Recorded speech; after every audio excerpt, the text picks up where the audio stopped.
এবার সিন্ধু পানি চুক্তি রায়ে জিতে গেল পাকিস্তান, হেরে গেল ভারত। বড় এই ধাক্কা কোনোভাবে মেনে নিতে পারছে না মোদী সরকার। কি করবে এবার ভারত?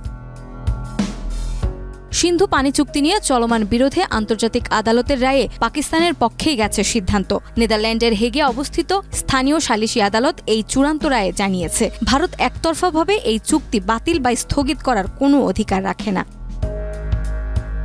সিন্ধু নদীর পানি ব্যবহার নিয়ে ১৯৬০ সালে ভারত ও পাকিস্তানের মধ্যে স্বাক্ষরিত হয় ঐতিহাসিক চুক্তি। বহু বছর এই চুক্তির ভিত্তিতে দুই দেশের মধ্যে পানি বণ্টন হয়ে আসলেও সাম্প্রতিক সময়ে ভারতের জলবিদ্যুৎ প্রকল্প ঘিরে তৈরি হয় বিতর্ক। পাকিস্তানের দাবি ছিল ভারতের কৃষাণ গঙ্গা ও রাটল প্রকল্প চুক্তির সুস্পষ্ট লঙ্ঘন। এই অভিযোগ ঘিরেই শুরু হয় আন্তর্জাতিক সালিসি প্রক্রিয়া। আর অবশেষে ২৭ জুন আদালতের রায়ে উঠে আসে, এমন কোনো চুক্তি একতরফাভাবে স্থগিত করা যায় না।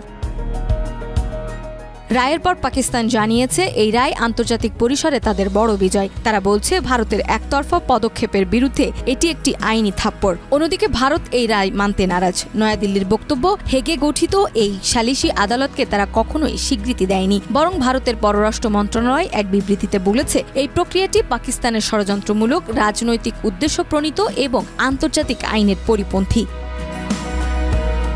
আন্তর্জাতিক পরিসরের এখন প্রশ্ন, এই রায়ের পর পানি রাজনীতির নতুন মোড় কোন দিকে যাবে?